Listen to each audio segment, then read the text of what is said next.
MCR Pure Cotton Club, formals and casual shirts.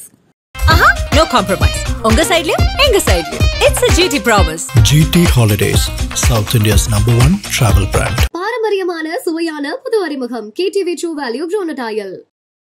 தொடர்ந்து எங்கள் தலைவரை நீங்கள் வந்து விமர்சனம் பண்ணுற அப்படின்னு எடுத்த உடனே தாக்க ஆரம்பித்தாங்க. என்னால் அதை டக்குன்னு ரியாக்ட் பண்ண முடியல. என்னால் எல்லாம் நம்ம அண்ணன் தம்பி பிள்ளைங்க அப்படி தானே நம்ம நினைப்போம். அதெல்லாம் நான் வந்து தடுத்து தான் வரேன். ஆனால் தடுத்து ரோட்டுக்கு வந்த பிறகு செருப்பு, அதாவது அவங்களோட இன்டென்ஷன் வந்துங்க, ஒன்று என்னை எதாவது பண்ணணும், இல்லை குறைஞ்சபட்சம் அவங்க தலைவர் சொன்னார்ல, பறையனை அவனாவது சொல்லிக்கொண்டு சேரிக்குள் வந்தால் அவனை செருப்பால் எடுத்து விரட்டுங்கள். ராயப்பேட்டையில் நான் என்ன பண்ணா, உனக்கு என்ன பிரச்சனை? முதல்ல அந்த பிரச்சனை எங்கே ஆரம்பிச்சு? ராயப்பேட்டை என்ன பண்ணான், அவ்வளோ பெரிய கல் எடுக்கிற, அப்புறம் நானா சொம்பையா? அப்போ நான் தடுத்துக்கினே வரேன். ஒரு கட்டத்துக்கு மேலே நான் ரியாக்ஷன் பண்ணுறேன், அவ்வளோதான். அதாவது அவன் ப்ரீ பிளான் பண்ணதாகவும் கையில் ஏற்கனவே கத்தியோட வந்ததாகவும் நீங்கள் தான் அந்த இடத்துல ஒரு வம்பிழுக்கணும், ஒரு பிரச்சனையை மாற்றணும். இந்த ஒரு கேள்விக்கு மரியாதைக்குரிய சிதம்பரம் 3வது முறையாக எம்பியாக இருக்கிற தலித் திருமாவளவன் பதில் சொல்லட்டும். ஆனால் ரொம்ப தரம் தாழ்ந்து பேசுகிறாரு. எங்கே தரம் தாழ்ந்து பேசணும் சொல்லுங்கள்? கரப்பாம்பூச்சி கூட மீசை இருக்கு. கரப்பாம்பூச்சி கொடுத்தா மீசை இருக்கு. நீ வந்து இங்கே வந்து 3 நட்சத்திரத்தில் கல் அடிக்கிற, உள்ளே இருக்கிறவங்க அக்கா தங்கச்சி தானே, வெளியில் கலவரமா கல் அடிக்கிறாங்களா, கண்ணாடி கொடுத்து டமாட்டமா சத்தம் கேட்குதுன்னா அந்த பெண்களுடைய மனநிலை என்னவாக இருக்கும்? அந்த பெண்களின் அண்ணனாக, அந்த பெண்களின் அப்பனாக, ஏம்மா பார்த்துக்கலாமா, அவன்லாம் பொறுக்கி போயம்மா, நான் பார்த்துக்கிறேம்மா அவனை, ஏய் நான் சிதம்பரத்துக்கு வரேன், என்ன பண்ணுவேன் பார்த்துருவோம் அப்படின்னு 2 வார்த்தை கூடுதலாக பேசுனது உண்மை தான். அதற்கு முன்னாடி எங்கன்னா காட்டுங்க சார். இது கூட ஒரு உணர்ச்சி உள்ள ஒரு பறையம் பேசலைன்னா நான் பறையனுக்கே பிறந்ததுக்கு அர்த்தம் இல்லை. ஒரு ஹிட் அடிச்சா போதும் கரப்பாம்பூச்சி செத்துரும், ஆமா நான் லுங்கியை கழட்டுமா அப்படின்னு பேசுறேன். ஆமா அப்படி பேசுவேன். நேற்றுலேருந்து பேசுவேன், நேற்றுக்கு முன்னாடியே பேசியிருக்கேன். அப்புறம் தவறு செஞ்சுக்கு நான் வந்து அந்த கோபத்தில் 2 வார்த்தை பேசுகிறேன். நான் சூடு சொன்னேன் இல்லாத நான் 16 தையல் போட்டிருக்கோம், கொஞ்சம் மிஸ் ஆகிருந்தா கழுத்து வெட்டி இருக்கும். சரி அப்படி என்ன பண்ணலாம்? வாய் இங்கே இருக்கு, சாப்பாடு சாப்பிட்றோம், ஐயோ மூக்கில் போயிருந்தா நாசி குழலில் போய் அடிச்சுக்கும், என்ன பண்ணலாம்? சரி அண்ணா, இங்க அவங்க சொல்றாங்க அவர் கத்தி எடுத்து வீசுறாரு, கை வச்சனால கையில பட்டுச்சு, இல்ல அப்படின்னா அது கழுத்துல பட்டுருக்கும். இதுக்கு முன்பு எப்பெல்லாம் தாக்குதல் நடந்திருக்குன்னா அந்த மாதிரி எத்தனை முறையெல்லாம் நடந்திருக்கு? கிட்டத்தட்ட ஒரு 4-5 முறை நடந்திருக்கு. ரொம்ப கடுமையான தாக்குதல். தாக்குதல்னா எங்கன்னா போய் ஒரு கூலிப்படைக்கிட்ட பேசுவார், அப்புறம் அப்படி எப்படி அரசியல் பேசலாம் நமக்கு சப்போர்ட் வரும். ஒரு தடவை என்னை கூட்டு வந்து போட சொல்கிறாரு. இல்லை இப்போ இதுக்கு பின்னணியில் அவர் நேரடியாக இருக்கார் அப்படின்ற மாதிரி பொருள்பட பேசுறீங்களா திருமாவளவன் அவர்? ஆமாம் சார். அது எந்த அடிப்படையில் அப்படி? மூர்த்தியை கொலை செய்யுங்கள் அப்படின்னு அவர் நேரடியாக சொன்னதான் நம்புவீங்களா? இல்லை அப்படி இல்லை, நேற்று நடந்த பிரச்சனைக்குமே அவர் தான் காரணம்.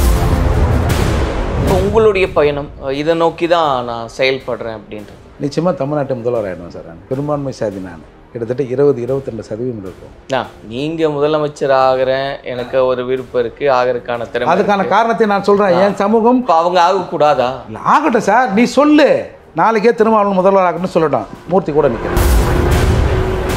கலாட்டா நேயர்களுக்கு வணக்கம். நான் சரவண ராம்குமார். இன்று நம்மோடு புரட்சி தமிழகம் கட்சியின் நிறுவன தலைவர் அண்ணன் திரு ஏர்போர்ட் மூர்த்தி அவர்கள் இருக்கார். அவர்கிட்ட தான் பேசுகிறதா இருக்கும். பேசலாம். அண்ணா வணக்கம். நேற்று பரபரப்பான காட்சிகள், இந்த தாக்குதல் இதெல்லாம் பார்த்துருந்தோம். அதில் பார்த்த காட்சி அப்படிங்கிறது, அவங்க உங்களை தாக்குறாங்க, நீங்கள் பதில் தாக்குதலை நடத்துகிறீங்க, இப்படி இருந்தது.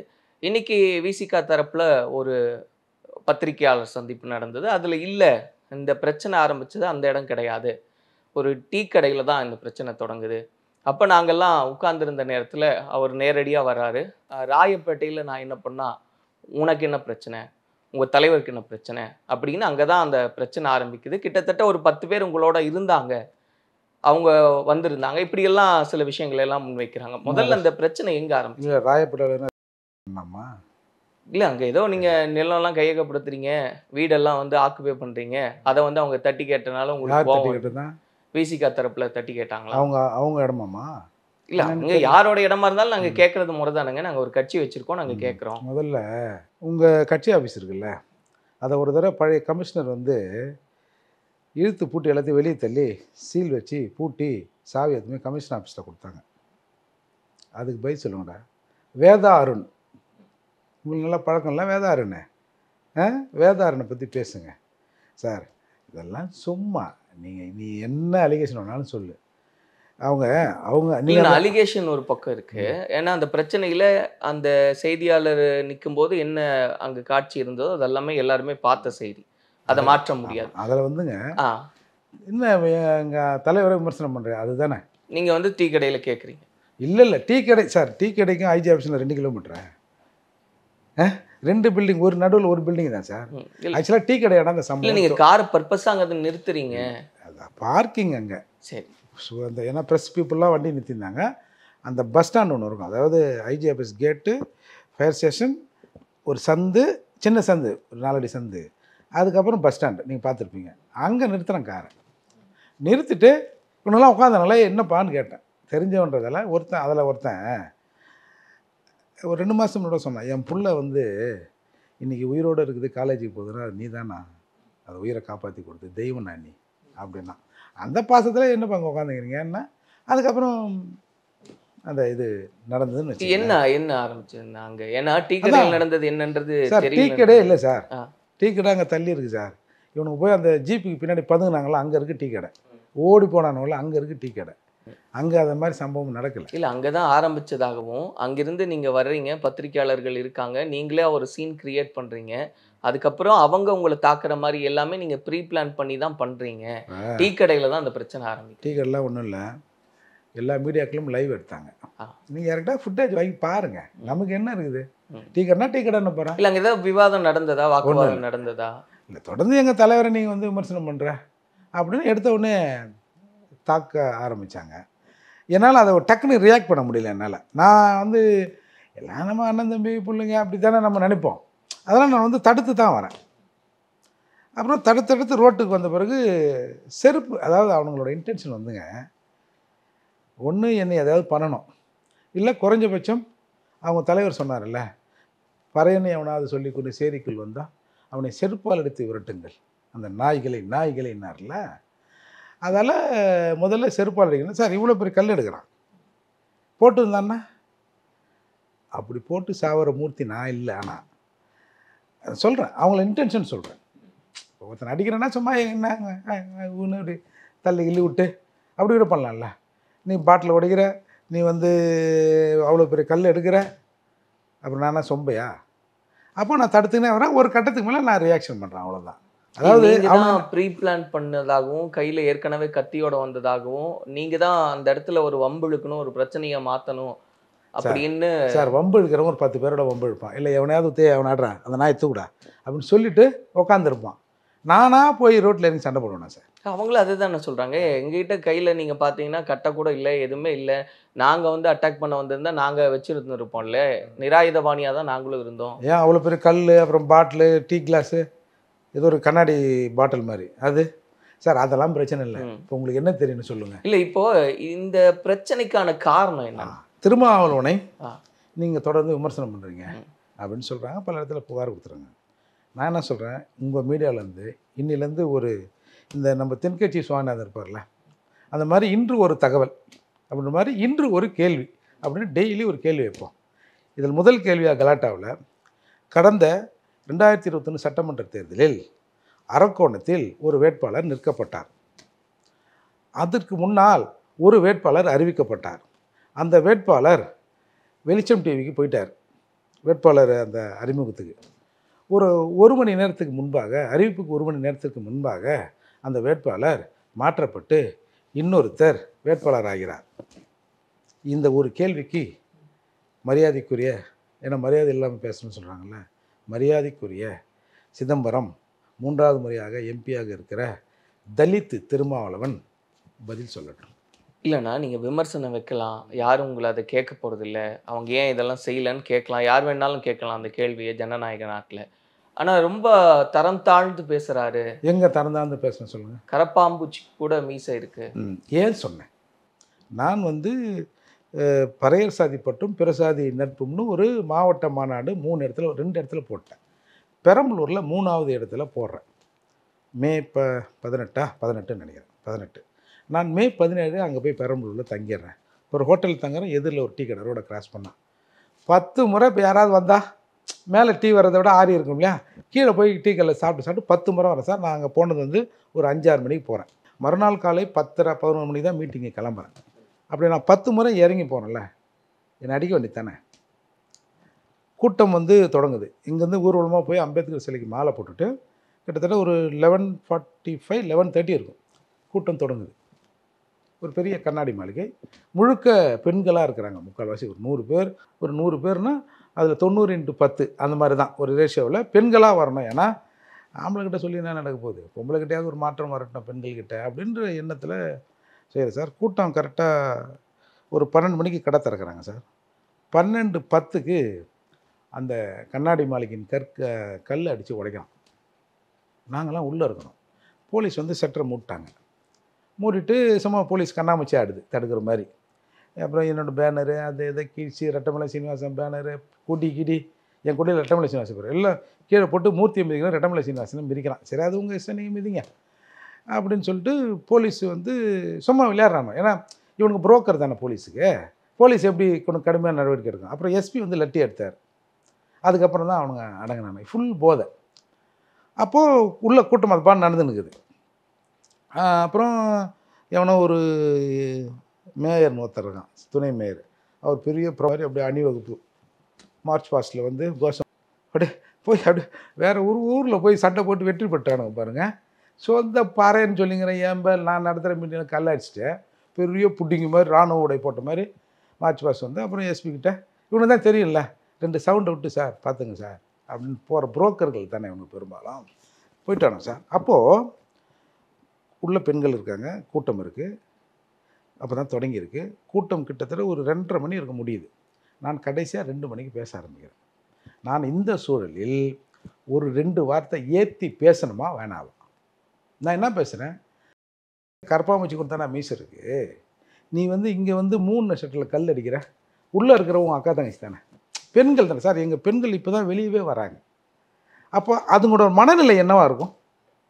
வெளியில் கலவரமா, கல் அடிக்கிறாங்களா, கண்ணாடி கொடுத்து டமாட்டமாக சத்தம் கேட்குதுன்னா அந்த பெண்களுடைய மனநிலை என்னவாக இருக்கும்? அந்த பெண்களின் அண்ணனாக, அந்த பெண்களின் அப்பனாக, ஏம்மா பார்த்துக்கலாமா, அவன்லாம் பொறுக்கி போயம்மா, நான் பார்த்துக்கிறேம்மா அவனை, ஏய் நான் சிதம்பரத்துக்கு வரேன், என்ன பண்ணுவேன் பார்த்துருவோம் அப்படின்ட்டு 2 வார்த்தை கூடுதலாக பேசுனது உண்மைதான். அதற்கு முன்னாடி எங்கன்னா காட்டுங்க சார். இது கூட ஒரு உணர்ச்சி உள்ள ஒரு பறையன் பேசலைன்னா நான் பறையனுக்கே பிறந்ததுக்கு அர்த்தம் இல்லை. இல்லைண்ணா, நீங்கள் சொன்னீங்க இப்போது அவங்க இதெல்லாம் செய்யலை, நான் கேள்வியை முன் வைக்கிறேன், அவங்க வந்து ஏமாத்துறாங்க அந்த மக்களை அப்படின்லாம் சொல்கிறீங்க. நீங்கள் விமர்சிக்கலாம் தாராளமாக யாருமே. ஆனால் ரொம்ப தனிப்பட்ட ஒரு தாக்குதலாக மாறுது. ஒரு ஹிட் அடித்தா போதும் கரப்பாம்பூச்சி செத்துரும், நான் லுங்கியை கழட்டுமா அப்படின்னு பேசுறேன். ஆமாம், அப்படி அப்படி பேசுவேன். நேற்றுலேருந்து பேசுவேன். நேற்றுக்கு முன்னாடியே பேசியிருக்கீங்க? இல்லை, இந்த பெரம்பலூர் கூட்டத்தில் கல் அடிச்சானுங்கள, அதில் ஒரு 2-3 நிமிஷம் கொஞ்சம் ஒரு கான்ட்ரவர்சியாக நீ வா போன்னு பேசியிருப்பேன். சரி நீ தான் எல்லாம் அதுதான் அவங்களையெல்லாம் வந்து ஒரு கோவத்தை தூண்டுது இல்லையா சார்? அப்போ நான் வந்து ஒரு கூட்டம் போடுவேன், என் கூட்டத்தில் வந்து அவன் கல் அடிப்பான், என்னையை விட்டுருவான், நான் வந்து கம்முன்னு போனோம். இல்லைண்ணா, முறைப்படி நீங்கள் வந்து இப்போ நீங்கள் நேற்று நடந்த விவகாரத்தில் அவங்க மேலேயும் வழக்கு பதிவு செஞ்சுருக்காங்க இல்லையா? நான்லாம் கேட்கல அதை. நீங்கள் அதை ஒத்துக்கிறீங்களா? ஒரு கூட்டம் நடக்குது, யாருமே அது பண்ணக்கூடாது, அதான் சொல்கிறோம். ஒரு கூட்டம் நடக்குது, கல் அடிக்கிறான், அதை ஒருத்தனும் கண்டிக்க மாட்டீங்க. நல்லா இருக்குது உங்கள் ஜனநாயகம். அப்படி இல்லைண்ணா, அதான் சொல்கிறேன். நீங்கள் அப்படி யார் செஞ்சாலும் தவறு தவறு. அப்புறம் தவறு செஞ்சுக்கு நான் வந்து அந்த கோபத்தில் 2 வார்த்தை பேசுகிறேன், நான் சூடு சொன்னேன் இல்லாத இதெல்லாம் வாயில் வரப்போகுது சார். இல்லை, இப்போ இந்த பிரச்சனை நேற்று ஒரு தாக்குதல் நடக்குது இல்லையாண்ணா, அது என்ன காரணம், எதனால அவங்க வந்து உங்களை?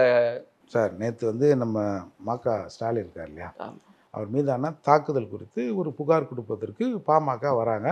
அவர் எம்எல்ஏ அருள் அவர்கள் எனக்கு ரொம்ப பழக்கமானவர்.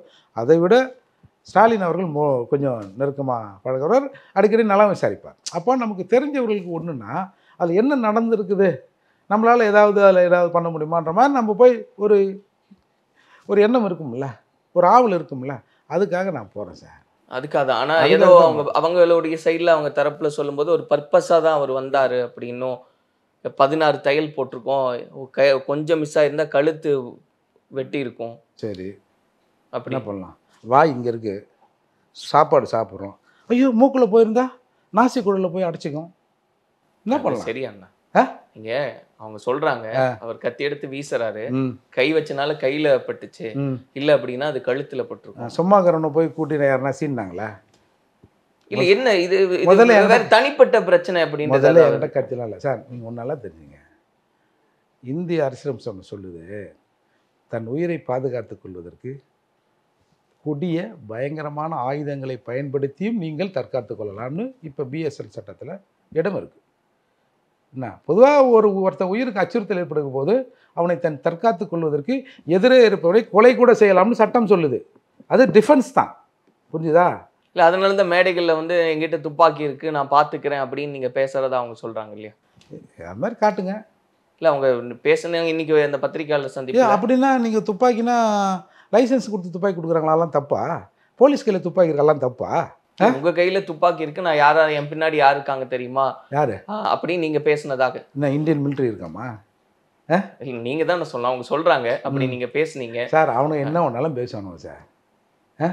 இல்லை, வேசிக்காவை விமர்சிச்சு அதன் மூலமாக ஒரு ஆதாயத்தையும் ஒரு பிரபலத்தையும் தேடுறாரு ஏர்போர்ட் மூர்த்தி. ஓகே, நான் சொல்கிறேன் 4 ஆண்டுகளில் 7,833 கோடி ரூபாய் எங்களுக்காக செலவு பண்ணிக்கிற சப்ளான் பணம் தமிழக அரசால் செலவு செய்யப்படாமல் திருப்பி அனுப்பப்பட்டிருக்கு. நீ 4 பேர் இருக்க, 2 MP இருக்க, ஏன் நீ கேட்கக்கூடாதா அப்படின்னு நான் கேட்கக்கூடாதா? ஒரு பறையர் 120 கோடி ரூபாய் அந்த ஆதிராவிட நல பள்ளிகளை கட்டமைப்பை சரி செய்வதற்கு ஒதுக்கிட்டு வெறும் 2 கோடியை செலவு பண்ணிட்டு 118 கோடியை திருப்பி அனுக்கிற போது ஆசிய ஷெட்யூல் காஸ்ட் பீப்புளாக ஒரு பறையராக, ஒரு பறையர் சங்கம், ஒரு பறையர் பேரவை நடத்துகிற ஒரு மூர்த்தியாக நான் கேட்கக்கூடாதா? என்னோட பிரதிநிதி தானே நீ சொல்கிற, உன் வேலையை செய்யுங்கன்னு நான் கேட்கக்கூடாதா? இது விமர்சனமா? சொல்லுங்க. இல்லை, இது தவிர்த்து வேற ஏதாவது பிரச்சனை அப்படின்றது இருக்கா? வேற ஒன்றும், ஒரு தனிப்பட்ட பிரச்சனை வேற ஏதாவது ஒன்றும் இல்லை சார். வேற என்ன பிரச்சனை? இல்லை, நீங்க கொஞ்ச நாள் முன்னாடி வரைக்கும் பாமக வந்து அவரை செயல்படுத்துச்சு, இப்ப நாம் தமிழர் செயல்படுத்துது, அப்படிதான் வந்து அவர் செயல்படுறாரு, அவருக்குன்னு ஒரு அடையாளம் கிடையாது. நீ மைக்கில் பேசிட்டு போடுவேன். ஒரு பிரச்சனைக்கு தீர்வு என்பது லெட்டர் பேடில் தான். புரியுதா? அதுக்காக சொல்ல, ஒரு காலத்தில் விடுதலை சிறுத்தைகளுக்கு லெட்டர் பேடே கிடையாது. வெறும் பேப்பரில் தொல் திருமாவளம் அட்ரஸு கிடையாது. தொல் திருமாவளம் விடுதலை அமைப்பாளர் விடுதலை சிறுத்தை சென்னை அப்படின்னு கையில் எழுதிட்டு உயர் திரு செய்தி ஆசிரியர் அப்படின்னு கையிலே திருமாவளம் எழுதுவார். 2 பேரும் சாம்பராய் பைக்கில் போவோம். அவர் கீழே 2 பேர் நான் போய் மேலே கொடுத்துட்டு வருவேன். லெட்டர் பேட் எங்கே இப்போ நீங்கள் என்ன தங்கத்தில் லெட்டர் பேட் போட்டு வச்சுக்கிறீங்களா? இதெல்லாம் அற்பமா இல்லை? அவங்க இல்லைன்னா நான் திரும்ப அந்த செய்தியாளர் சந்திப்பை மையப்படுத்தி கேட்கறதுனால அவங்கள விமர்சிக்கிறதையே ஒரு வேலையா வச்சிருக்காது. அதை தவிர்த்து அவர் என்ன செய்யறாருன்றது கேட்குறேன். இப்போ வந்து பறையர் சாதி பற்று பிரசாதி நட்புன்னு பல இடங்களில் கூட்டத்தை போட்டு இன்றைக்கி பல பாமகவினர் எங்கன்னா ஊரில் ஒரு தகராறு இருந்தால் டக்குன்னு ஃபோனை போடுறாங்களே, என் பொறுப்பாளர் கூட்டியப்பா அது என்னன்னு அந்த பாமகவில் அவர் போய் பார்த்துட்டு வா, அவர் ஃபோன் நம்பர் வாங்க, நான் பேசுகிறேன், இன்னும் எஸ்சி பையனை ஏதோ பண்ணிட்டாங்களாம், ஏதோ சின்ன பிரச்சனையாம அதை பேசி அப்படியே சால்வ் பண்ண சொல்லியா, 2 சமூக பிரச்சனையாக மாறிட போகுது அப்படின்னு சொல்கிறதுக்கு இன்றைக்கி மூர்த்தி ஒருத்த வந்திருக்கும்ல சார். சிக்கலே இங்கே தான் சார் ஆரம்பிக்குது. நான் விமர்சனம் பண்ணுறது போகிறதை கடந்து வன்னியரும் பறையரும் ஒற்றுமையாக இருக்கணும். எப்பா நமக்குள்ளே என்ன பார்க்குது, நீயும் கோமனம் கட்டிக்கிறேன், நானும் கோமனம் கட்டிக்கிறேன், என்னத்துக்கே நம்ம அடிச்சுன்னு இருக்கிறோம்? இங்கே ஒரு அரசியல் திட்டமிட்டு செய்யப்படுகிறது. பறையர்களுக்கு வன்னியர்கள் எதிரி, விசிகாவுக்கு பாமக எதிரி அப்படின்னு ஒரு அரசியலை கூர்மைப்படுத்தினான் சார். எப்பா இதெல்லாம் பிழைப்பாது அரசியல், எல்லாம் ஒன்று மண்ணாக இருக்கிறோம்.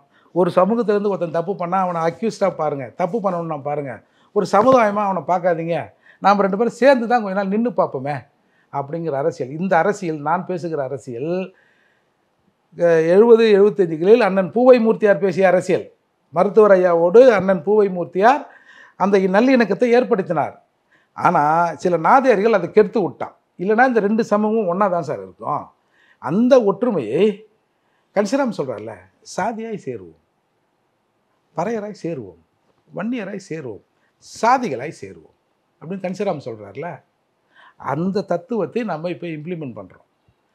ஏன்னு இப்போ நீங்கள் இப்போ என்னோடய இன்டர்வியூலாம் கூட போய் பாருங்கள், மற்ற சமூகத்தில் என்ன இது சரிதானே, ஆமாண்ணா. இப்போ இன்றைக்கு இந்த சம்பவத்துக்கு பிறகு எனக்கு கிட்டத்தட்ட மற்ற தமிழ்ச்சாதிகள்லேருந்து ஒரு 30-40 தலைவர்கள் எனக்கு பேசியிருப்பாங்க, சாதி சங்க தலைவர்களாக.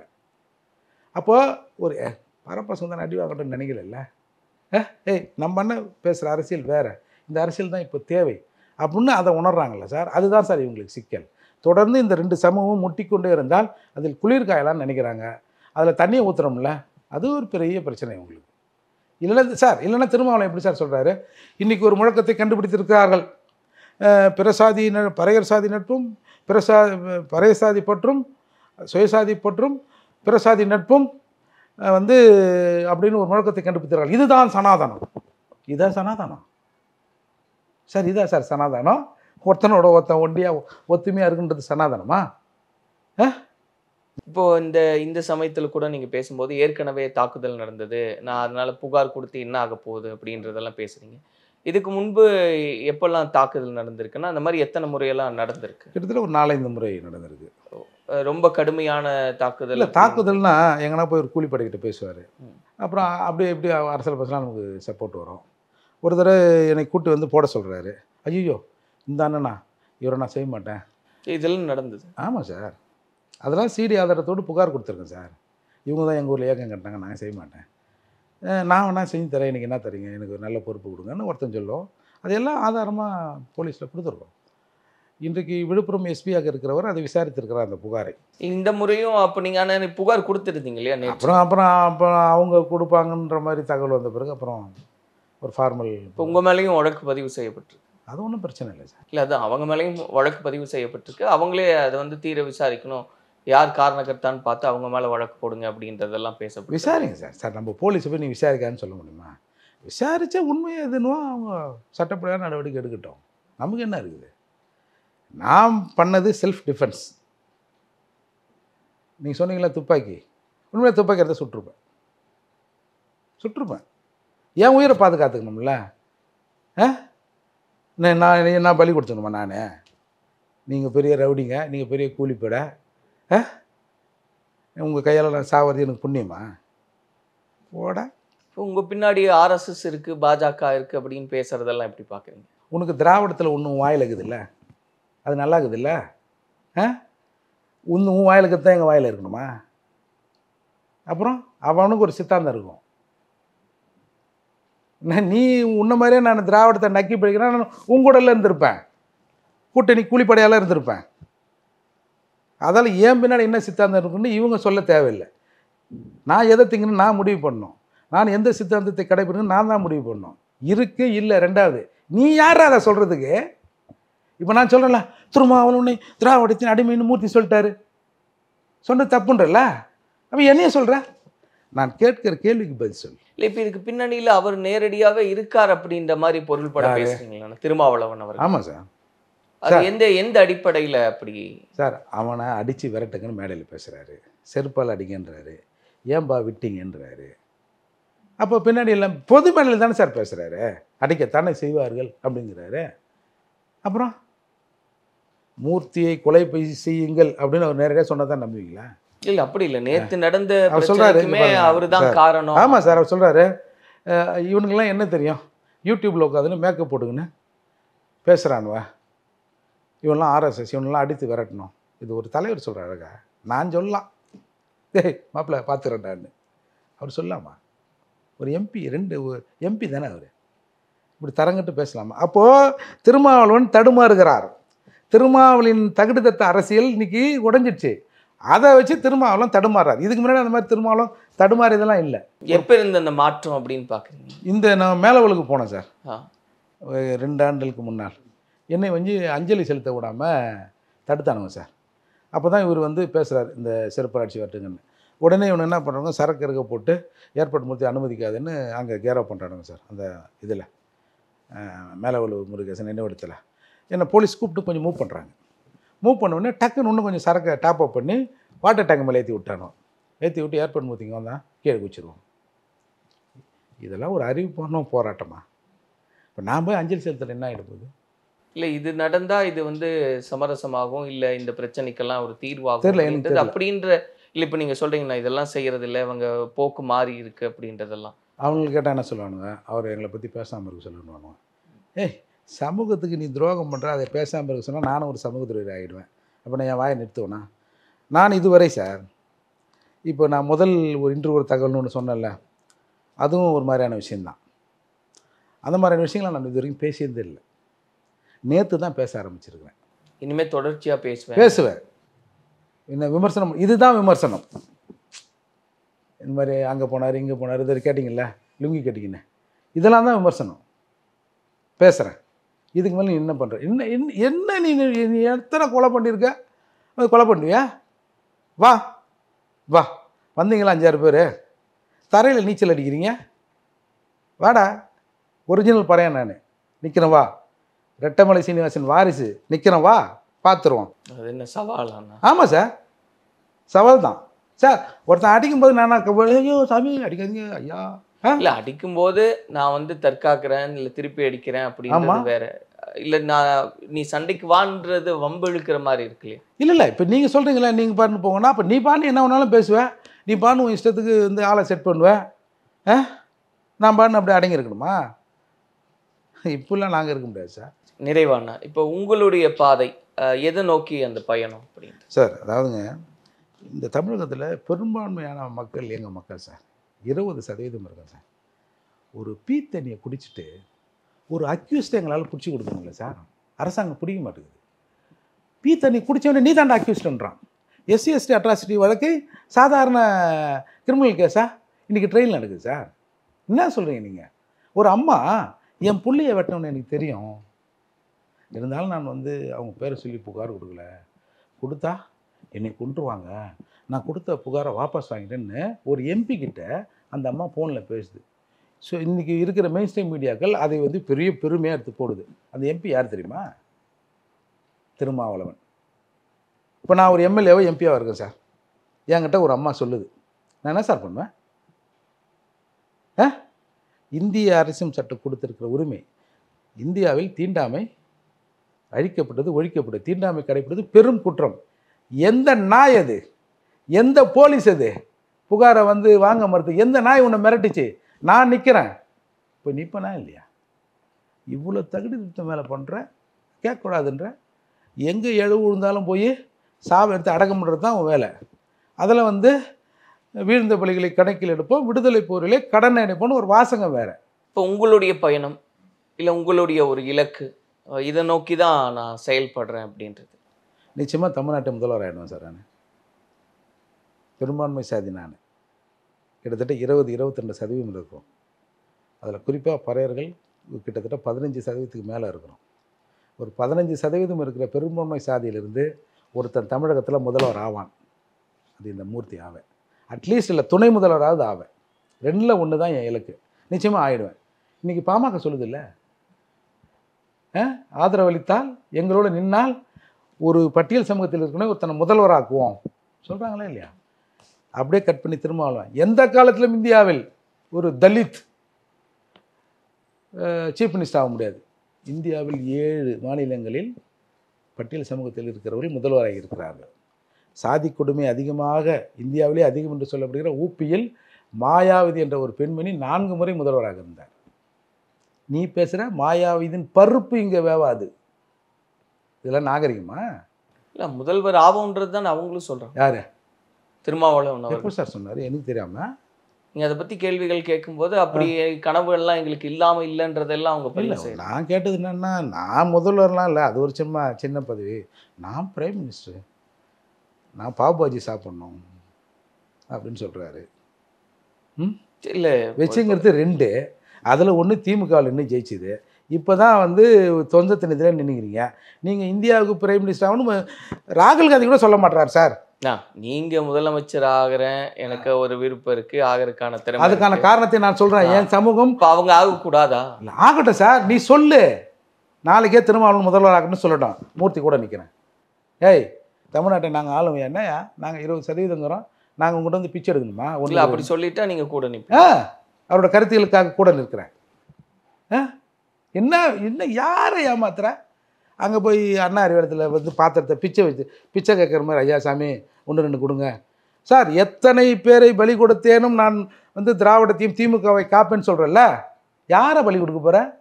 இல்லை மூர்த்தி மாதிரி ஆளுங்க இல்லையா திராவிடத்துக்கு எதிராக பேசுகிறாங்க? மூர்த்தி, சீமான் இவங்கெல்லாம் கதையை முடிக்கணும், முடிச்சுட்டு உங்களை காப்பாற்றுறேன்னு சொல்கிறியா? என்ன சொல்ல வர?